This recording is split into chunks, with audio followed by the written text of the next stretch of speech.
that it's not just showing up, even though just showing up, I would say it is most of the battle. Full transparency here, David and I are like building our business is a top priority for us in our lives and in everything that we do day to day is this thought.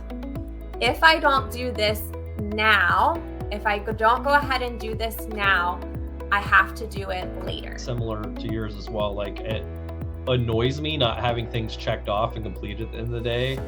It's an first it's kind of an unrealistic expectation, but your expectation isn't necessarily aligned with the activity. So I'm David Denning. This is Elle. We run founders of the company Jumpstart Go, along with third partner of ours, Renee. And we founded this Facebook group as a free resource and tool for you guys to ask questions, to chat, to dive into strategies, find referral partners. There's hundreds of thousands of posts in this group and discussions pretty much around anything you could ever think of in this industry. Go just use the search bar and you'll find the stuff as well. But we also do weekly free trainings for you guys on Mondays, 4 p.m. Eastern right now, that make sure you add it to your calendar and come join us as we love diving into topics like social media, like sales, like automation, like team building and referrals and recruitment, centers of influence, all these things for growing and scaling your insurance business is stuff we like to cover right here. And in fact, so popular, this group is up almost to 32,000 insurance agents across the country as we love having the discussion with you guys. We love you guys connecting with each other. And so we're so thankful to have you guys here. And so with that, we also are known for working with agents within our programs like the Closers Click, Producers Academy, helping them grow and scale their businesses, double, triple production, grow and scale their agencies. We love working directly with, I think, over 400 insurance agents and agents at this time. And we love what we do. And we have a life insurance agency ourselves too, kind of off to the side with a lot of really cool stuff going on there too. So with that, we've done intros. Anything else before we hop into the training? Except for one announcement that I think we will do as an announcement, because next week is a special week. I know I just told you guys to put Monday, 4 p.m. Eastern on your calendar, but we have Labor Day, right? That's the holiday? Yep. Some holiday. Yeah. Labor Day is coming up for next week. So next week's training will be on Wednesday at 4 p.m. Eastern. So go ahead and put that on your calendar for next week as a special week with the holiday. There will not be a training on Monday. It'll be on Wednesday. So other than that, we ready to kick off? Let's go. Let's go. Okay. So let's tee up today's training and what we're talking about so you guys know why you're here, right? So with that, today we're going to be talking about how to motivate yourself when you don't feel motivated. It's easy when you feel motivated, right? But when you don't feel motivated, that's what we're going to talk about. So if you've ever had those days where you just don't feel like it, even though you know you should be working, calling, closing, all this activity that you know leads to results, and why you can do it, you really don't want to, this training's for you. So after being in business for nearly a decade, there's multiple days where this happens, sometimes a week. But the big difference between a successful business and one that just pays the bills is how you show up when you don't want to. And in fact, I'll finish up the tee up in just a second, but I think this is a key thing. Any of you guys who know David Price, who's a client of ours and we work with as well and stuff as well, he'll tell you he owes his success to doing the things he didn't want to do, right? And I think that's so true for a lot of really, really successful people in this business as well as any other industry. It's the ability to do the things you don't want to do when you don't feel like doing them that leads to that success. So Elle and I are going to give you our strategies to motivate ourselves because it's not how you start, it's how you finish. So Elle, I know you're always motivated 24/7 all the time. So, but tip one, what is tip one for everybody? Yeah. So I'll just say this as far as motivation goes. And we recently just did a training, or I did a training for our clients last week about this but it was more about overcoming challenges. But I've definitely pulled some of the things from that into this training for you all, because it's almost like a daily choice. I'll say that, to really choose to show up and not just do the things because it's like, this again, I have to do this again. No, like it's also the attitude that we have when we show up, right? Like we could totally choose to show up begrudgingly, feeling, yeah, like David's face is that just like, oh, I have to do this again. Haven't I already done this a million times? Like, and I think also there's a little bit of a belief that can come there as far as like believe that you deserve to not be doing the hard things anymore,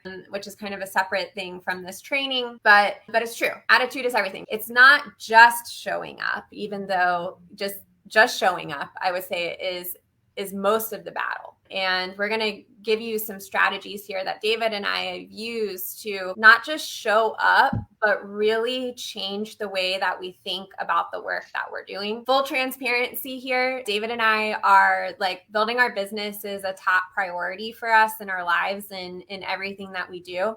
We regularly work 12-hour days. Like that is a very like consistent thing that we do. I don't say that to be like, oh, we work 12-hour days. Like, look at us. It's like, we're actually working to reduce the number of hours that we spend in our business. That is a goal for us. We see that in the long term, but we know in the short term, our business requires a lot of our time and effort and attention. And we also know that it's a season, right? It's a season that we're doing this, but in that season, we have to choose to do things that we don't want to do a lot. So, okay. So the first tip here is to know why you're doing it in the first place. Okay. So a lot of people say like, know your why. And I think that's important. We do, trainings on having a why and a mission statement and all of that, but it can be something that is like a more immediate thing that you need. So like, for example, if we're just talking about picking up the phone and dialing and completing your dials, I think the first thing that really helps us like start moving into action is to know why we're picking up the phone. Like, why is it that, and why do we need to do this now?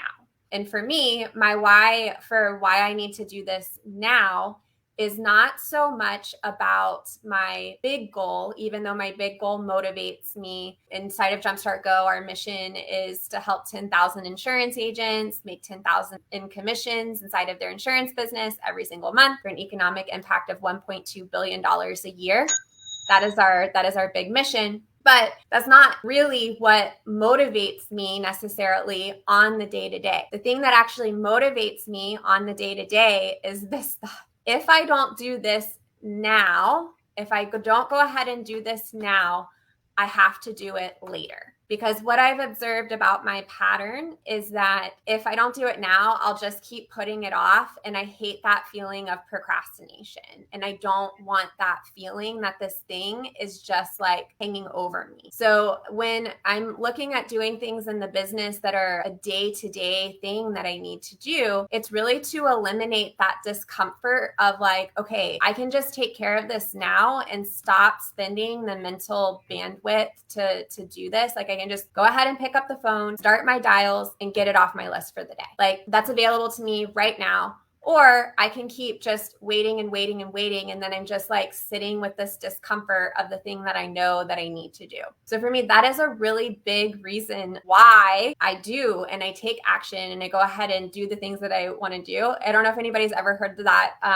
There's a book called Eat the Frog. And he talks about eating the frog is that like first thing in the morning, you do the things that you really don't want to do for this reason. Because what it does throughout the day is it emotionally drags you down. Like the more that you keep thinking about this thing that you know that you need to do and you keep waiting to do it, the more that it's just going to drain you throughout your day and the less energy that you're going to have later on if you don't do it now. So that's a big part for me of like, I have a big vision, but then I'm also motivated by my just smaller, do the thing, go ahead and get it off my plate. And then also I've come to realize that when I recognize that action in myself, that thought in myself, there's usually an opportunity for me to grow and learn something if I'm having resistance towards doing an action. So knowing why, choosing your why, even if it's a small thing, like for me, my why is I don't want to do this later. Like do it now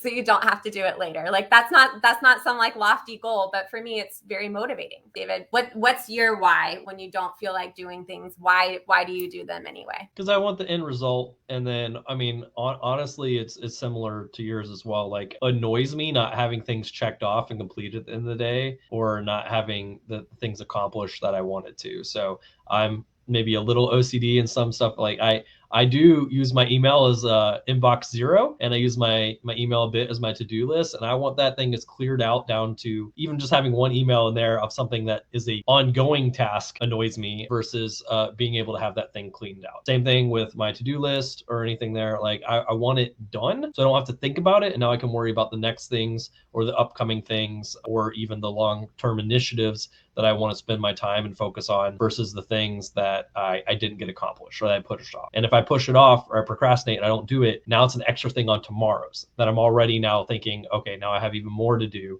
or things to add. So I know by knocking things out, I'm going to have more peace of mind. I'm going to feel more accomplished. And I'm going to have more capacity now to take on even more the next day and the following. So if anything, it just stacks up and then it becomes even more stressful or it feels even more hard to get those things accomplished the longer you take with it. And it's only the easiest time to get it done is right now. And the longer we wait, the harder it is. So kind of like what's example us and David have talked about with the laundry, like not walking past the laundry, but as soon as it's done, taking it out and folding it and putting it away.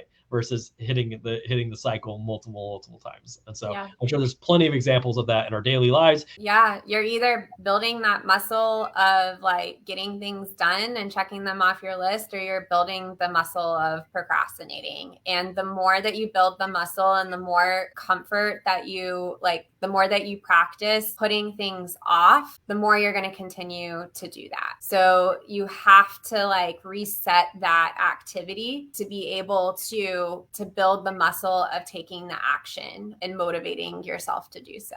Going to the grocery store, getting all the shopping done. So it's easy to keep putting stuff off until your fridge is out of food, and then you're like, "Cool crap!" Now I have to go. So love it. I know we got more to talk about, so that was just the first one, and L is making me stay on time this time. So perfect. So tip number 2, L. What do we also do? Yes. The next thing is to set clear standards for yourself. So I call it, what's the definition of done? So I think let's just take the dials example, or you could also let's make it social media, because social media, we teach a lot on social media. So an example of motivating yourself on social media, it could be to do a social media post for the day, plus reach out to 20 people that are in your friends list, your contacts list. That's a very clear standard for what you're going to accomplish, instead of, oh, I'm going to start social media marketing, or I'm going to do social media all this week. Well, that can mean a lot of different things. I'm going to do social media. And a lot of times I think what happens is in also doing your dials, well, I'm going to do 200 dials every single day, every day this week. That's a clear goal for yourself. But if you're like, oh, I'm going to do my dials, I think kind of what happens is sometimes we start associating an outcome of what our expectation is of what we want. So I think social media is a really good example of this. I'm going to start on social media, or I'm going to, do my social media, but then maybe you haven't really set what your clear standards are for yourself, and what you're actually thinking in your mind of your expectation is, oh, I'm going to have people that are going to start reaching out to me on social media. I'm going to do this fantastic post, and the leads are going to rain down on me from my one post. But it's first it's kind of an unrealistic expectation, but your expectation isn't necessarily aligned with the activity. So when you set your clear expectation anchored into your activity of what you're going to do, of something that you can actually check off your list,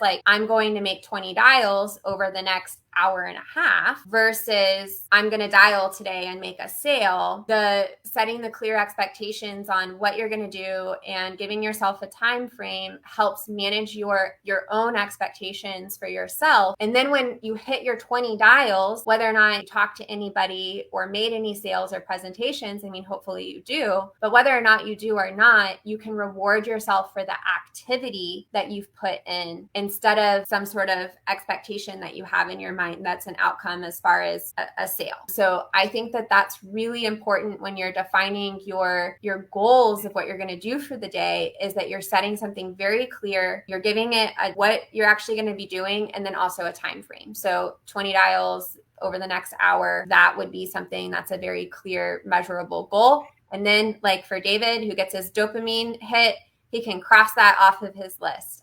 In my hour, I did my 20 dials. I find agents for two different reasons have more vague activities or expectations for the day. And either one, they're just not clear on what the actual things are they need to be doing to accomplish their goals. So they spend all day kind of doing nothing or a lot of really meaningless activity and be like, I worked on my business today. Or number two, a lot of times that way they don't have to actually do the hard things, and they can feel like, oh, my goal today is to build my business. And they're like, oh, anything I did today, I built my business or I worked on it, but not actually the things that are going to build the business, such as picking up the phone, calling someone, having conversations, and everything around that. So, at the end of the day, not just set the clear standards, but like clear activity and clear what I'm going to accomplish. It can't just be build my business, or I'm going to make some sales today, or I'm going to, none of that is specific and measurable and an activity I can be like, cool, I accomplished and I did that today. I need to break it down. And if my activity is too big to be something that I can complete that day, I need to break it into smaller pieces that I can complete over time. And that's honestly how you take a really big task that I want to accomplish and make it more feasible and manageable. Kind of that whole like eating an elephant, which I don't, necessarily support eating elephants. But, if I take as an analogy, yes, one bite at a time and breaking it down, into something that I can accomplish each day. So even if something's a more long-term initiative or goal, break it into daily pieces that you can accomplish each day. Yes. Awesome. Love it. So Elle, what is tip number 3? And you already hinted at it. Yes, we already talked about this. So create a reward system for yourself. I'm really big on this because we grow up in an education system that rewards us. Like we grow up in education, we grow up in organizations, maybe we go and work as an employee, and we are rewarded through grading systems. We're rewarded through, awards, recognitions, promotions, bonuses, raises, basically organizations and systems that have created an entire reward system for us. But when we become business owners, there is nobody to reward us except us. So I talk to so many business owners that do not have a reward system in place for themselves. And they are always moving the goalpost, which, let's be honest, you're going to always move the goalpost. As soon as you hit a goal, as soon as you hit a milestone, you're going to move the goalpost. That's normal. But what we need to do is we need to reward ourselves not only for hitting big milestones, but for hitting our smaller activities throughout the day. So here's an example of this. Your phone is one of the biggest distractions, especially you're using your phone to dial.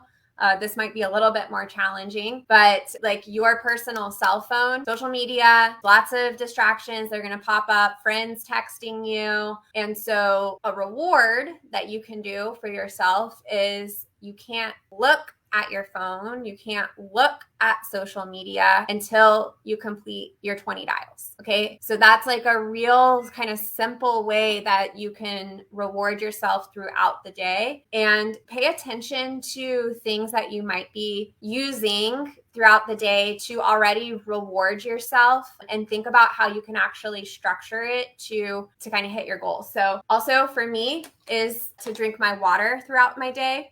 So I cannot have, and I love hot beverages. Okay, you guys might be laughing at me, but this is how this works. I love hot beverages. I love like hot tea and coffee, but I cannot make myself a hot tea or a coffee until I have had 2 of my water bottles. Okay. So these are like simple kind of things that you might already be kind of rewarding yourself. Or sometimes you think, oh, well, I deserve a Starbucks delivery or something like that. Like it's been a stressful day or something like that. If you're already doing that kind of stuff for yourself, anchor it into an activity for your day. I do this a lot, and it'll be something like a drink that I want, like a beverage I want. David's really amazing at making cocktails, so I do typically work on the weekends, and so I'll be like, okay, I gotta get this and this done, and then I'm gonna put my order in to David for a cocktail. Like, no cocktails for you. But if I don't get my thing done, I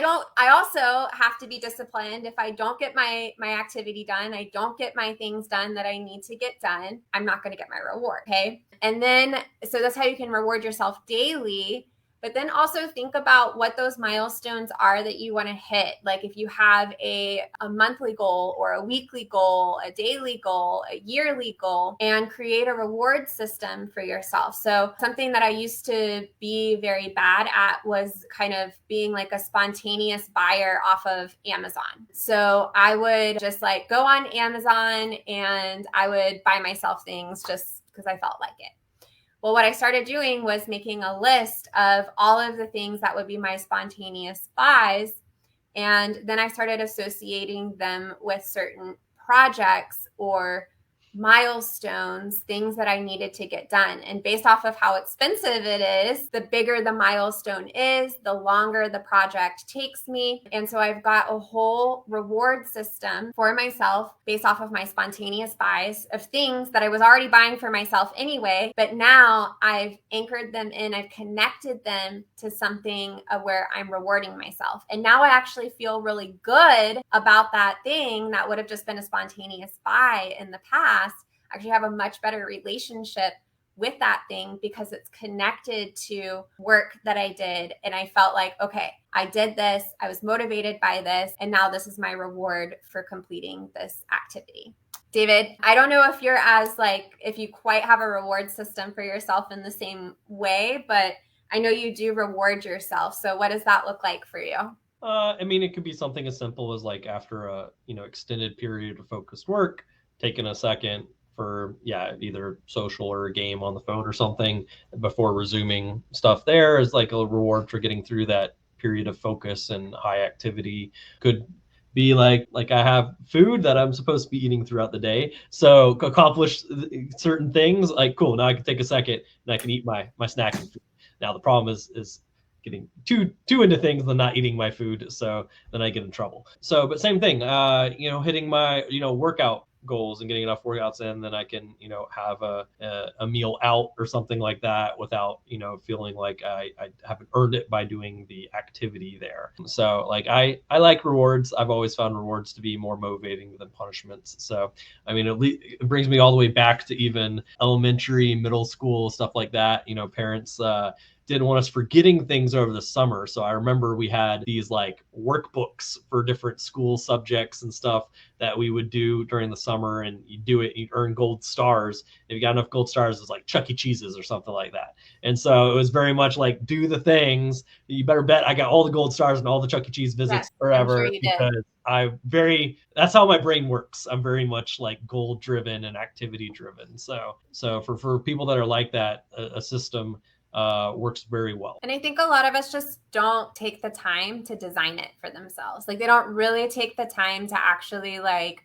think about, okay, what are my goals and how am I going to reward myself? And Roxanne is saying that she did it for her kids. And we do it for the people around us. And if we're leaders inside of our organizations, we're typically doing this for our teams.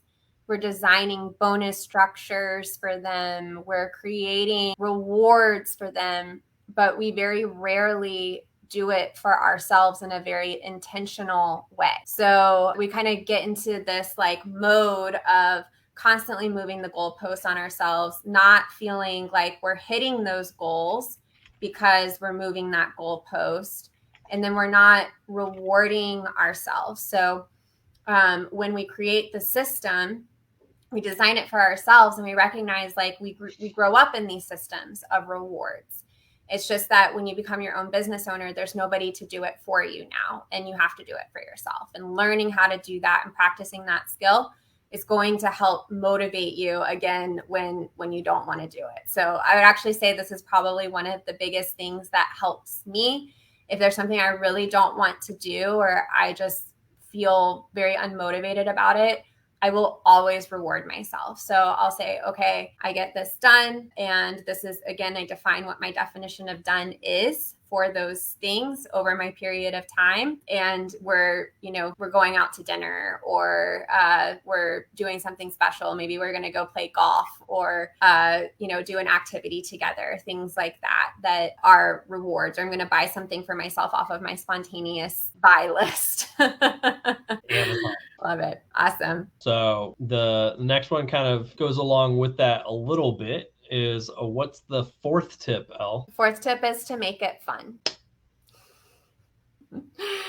So, and this is something that you have to choose. I think, again, it goes back to what we said at the beginning as far as your attitude goes. And David and I are both achievers. We're both competitive, and we're very goal oriented. So, but there's still an approach that we take that motivates us. And it's really thinking about our business like a game. So we're constantly looking to level up and to beat the boss of the level that we're currently at. So like in a video game, there's always like the big boss that you have to beat in order to get to the next level. So we really take this approach of like, our business is a game that we're playing, and we're looking to acquire the skills, learn the lessons, do the things that we know that we need to do to get to that next level. And so we do make it fun in that way. And I also think that it helps a lot just like with your mentality, instead of it being like, oh my gosh, I have to do this again. It's like, no, we get to do this again. This is a game that we're playing. And I don't know how this will sit with everybody, but also like, I don't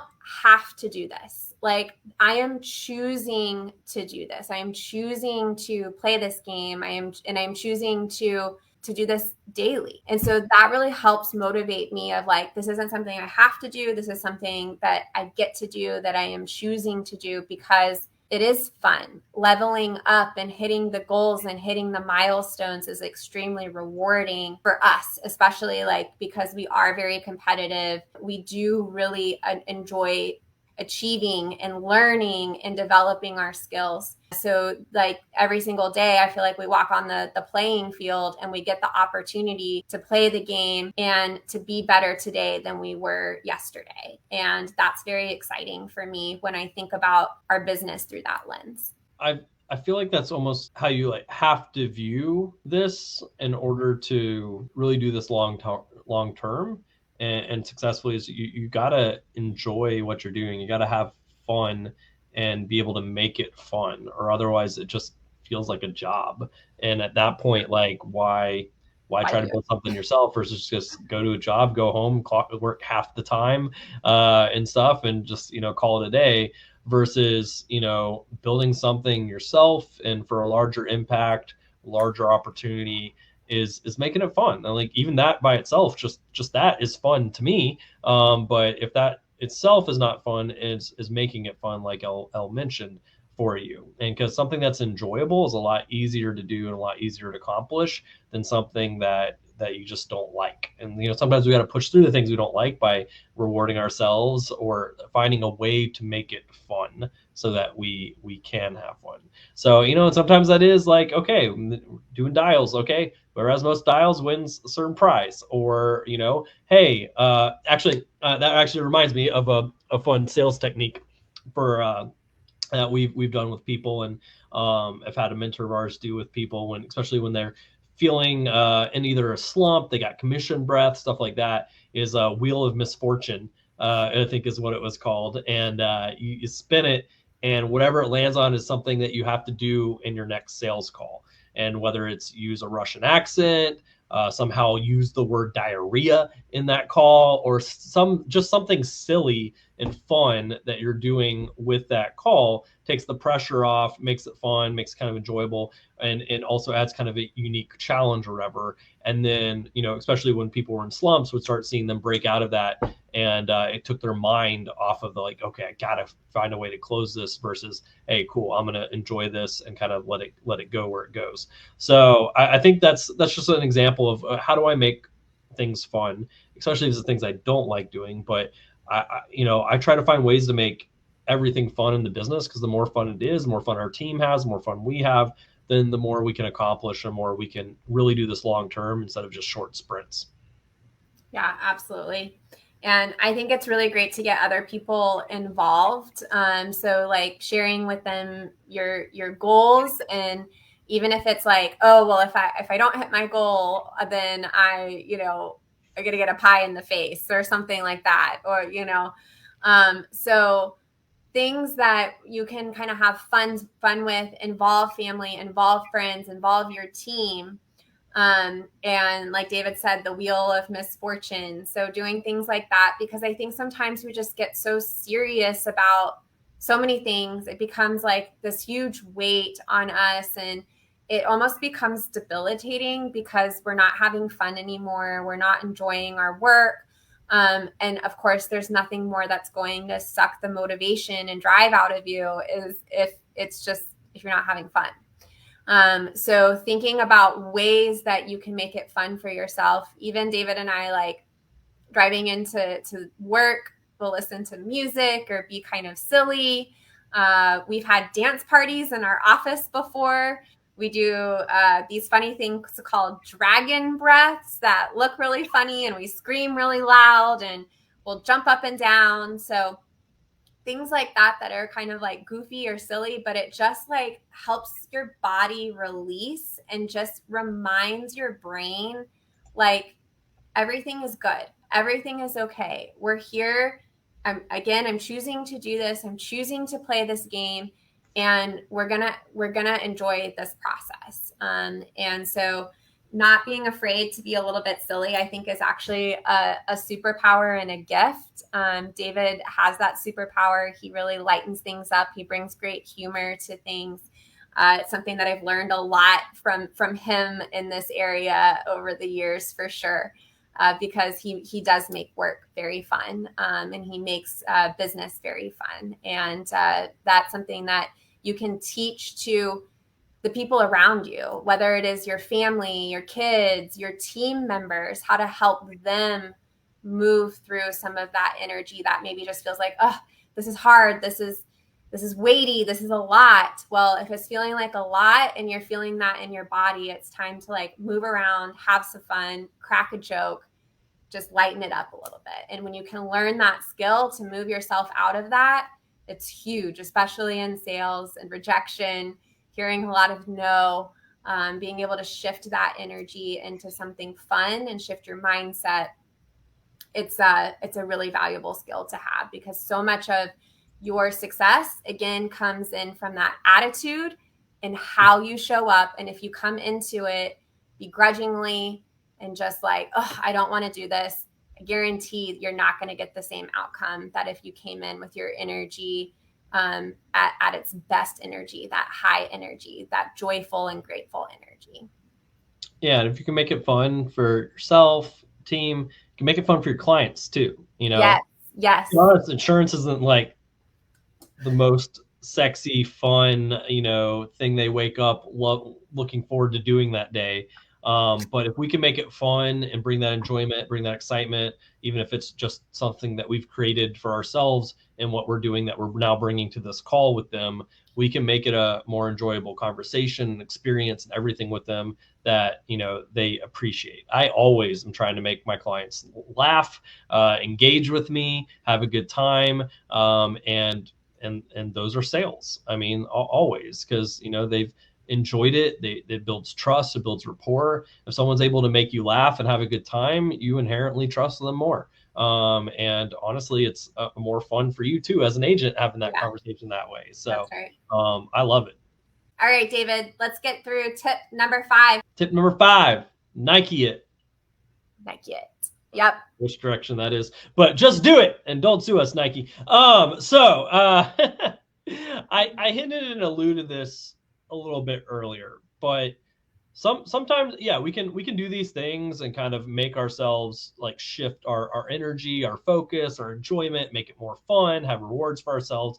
But some days and in some situations and stuff, it is just making ourselves do it.